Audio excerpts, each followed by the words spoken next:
Matthew Ho. I was in the Iraq War twice and the Afghan War once.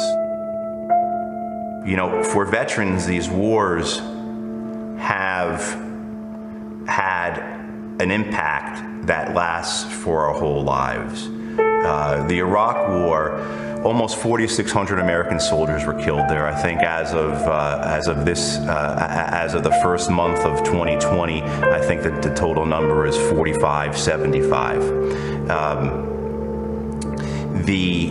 And that's just a direct number killed because war has been privatized and contracted out, and companies are making money off of it. The estimates are that a similar number, about 4,500 contractors, men and women who were doing jobs in the military that in past wars soldiers would have been doing, were also killed in Iraq. So when you look at the number killed, you have to look at, say, 9,000 rather than 4,500. That does not take into account the suicides.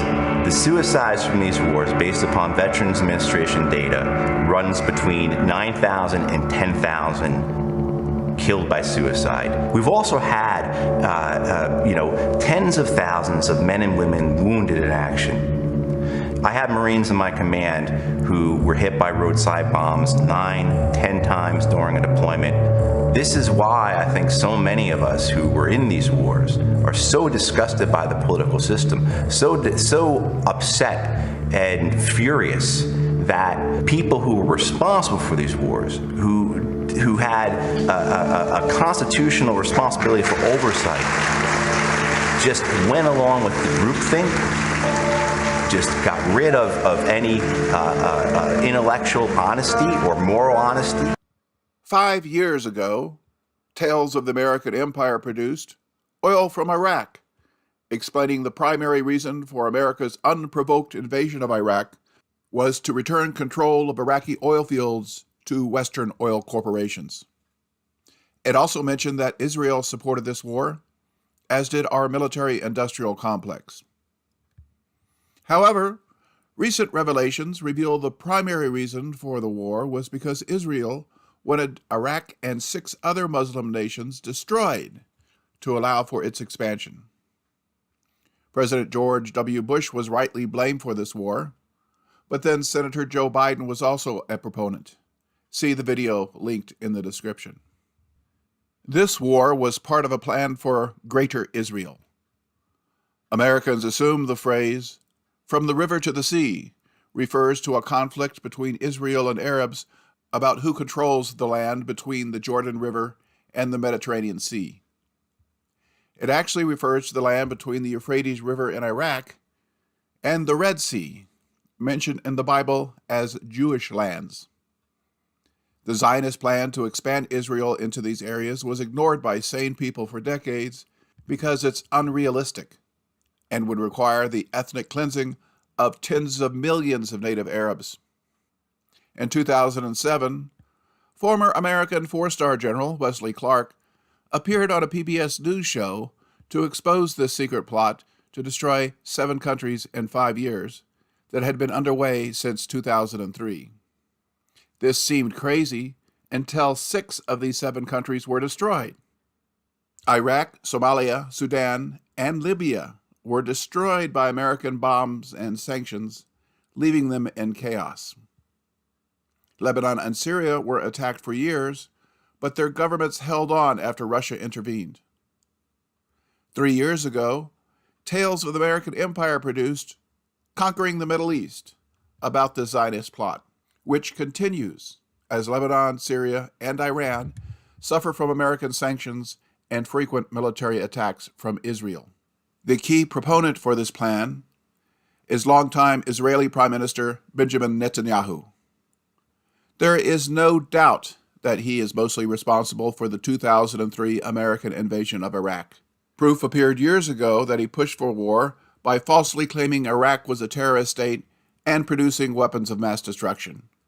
Here are some old clips. I wrote a book in 1995, and I said that if the West doesn't wake up to the suicidal nature of militant Islam, the next thing you'll see is the militant Islam is bringing down the World Trade Center.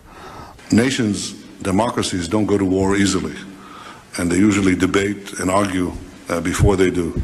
sometimes they have to be bombed into going to war. In fact, that's what happened in World War II. All of Europe had been conquered. America was actually bombed in Pearl Harbor, and that was a pivotal event that opened the eyes of Americans. And once their eyes were opened, they gathered the power that is available in this great free nation, and the result was preordained. I think in a similar way, the bombing of September 11th opened the eyes of Americans to see the great conflict and the great danger that faces us. And once opened, then the overpowering will of the majority of the people of the United States, of the steamroller, is inexorably moving to decide this battle. And this, I think, has been a wake-up call from hell. It is telling us, you have the power now to act, summon the will, because the terrorists have the will to destroy America, to destroy freedom, to destroy all of America's allies and all the democracies, Israel being simply on the front line. There is no question whatsoever that Saddam is seeking and is working and is advancing towards the development of nuclear weapons. No question whatsoever. If you take out Saddam's regime, I guarantee you that it will have enormous positive reverberations on the region. Benjamin Netanyahu has publicly said the September 11th attacks have been good for Israel. Netanyahu said, quote, "We're benefiting from one thing, and that is the attack on the Twin Towers and Pentagon and the American struggle in Iraq." This past year, 3 former high-level officials revealed that Netanyahu caused the American invasion of Iraq. They retired and remain angry about the pointless war, so wrote books. Detailed interviews with each are linked in the description. Here are some clips. First up is former senior CIA officer John Kikiro, followed by Command Master Chief Dennis Fritz, then Gary Volger, who is in charge of Iraq's oil industry. And he goes, well, now this is May of 2002. 2002. He goes, well, next year in February, we're going to invade Iraq. We're going to overthrow Saddam Hussein, and we're going to open the largest Air Force base in the world so that we can move all of our air assets out of Saudi Arabia and deprive Osama bin Laden of the ability to say that we're polluting the land of the 2 holy mosques. I was dumbfounded.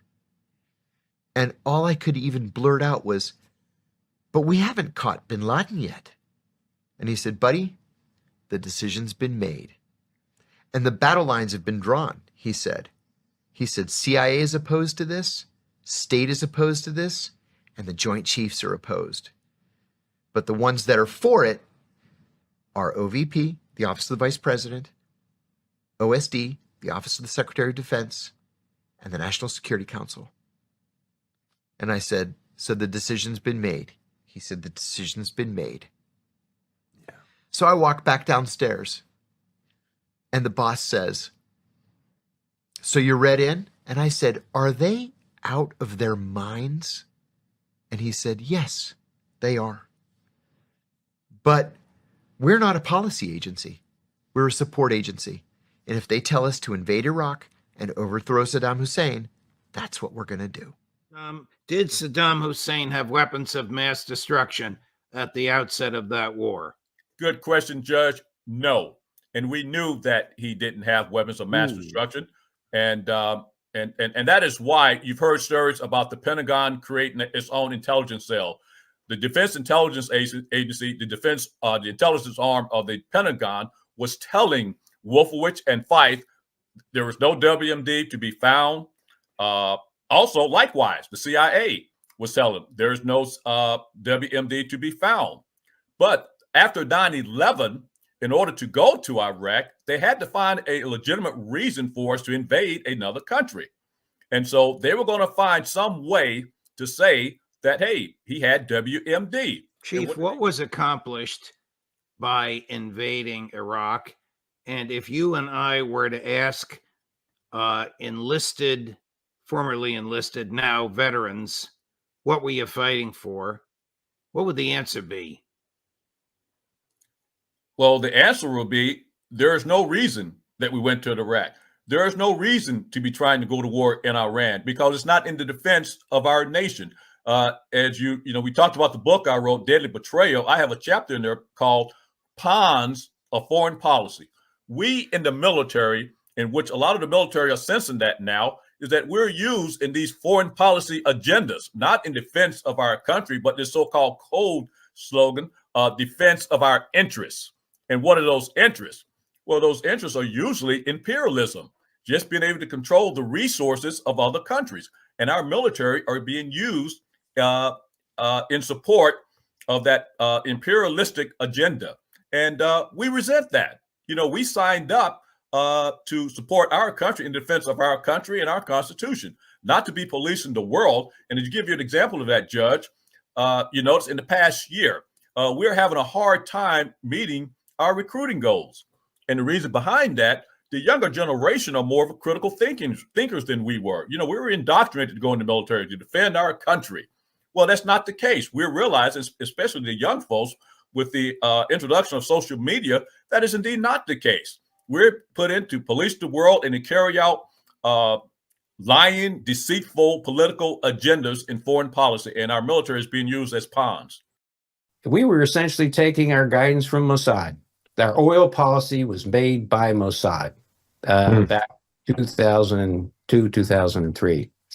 But, and key things that happened back then, one of them, if I grab my book here.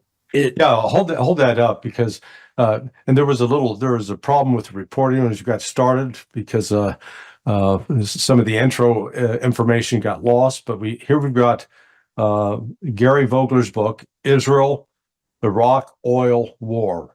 And as he said, the winner of the 2003 Iraq Oil War. The Israelis were promised by Ahmed Chalabi and by the Israeli lobby in D.C. that that Chalabi would turn on the flow of oil again from Kirkuk to Haifa. The old Kirkuk to Haifa pipeline would be reopened and operational. And so the pipeline to Syria was just competition for it. Mm-hmm. They needed to eliminate the competition and so that they could only rebuild the pipeline to Haifa, because Ahmed Chalabi made this promise to the Israel lobby in D.C. in the late 1990s that if they would help him overthrow Saddam, that he would open the old pipeline from Haifa or from Kirkuk to Haifa and turn Haifa into the Rotterdam of Eastern Mediterranean, an oil capital.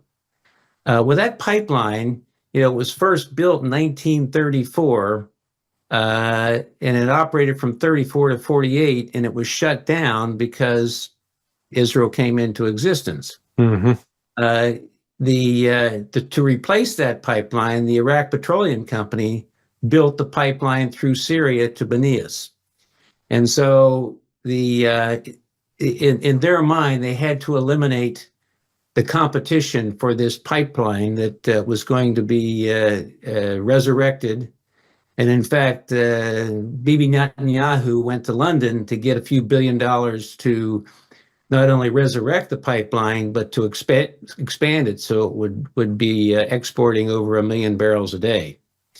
And it was reading articles like that about Bibi's visit to London that convinced me that there really was an agenda. I could no longer deny the fact that there was an oil agenda to get oil for Iraq. Let's call it this Israeli cabal that was operating.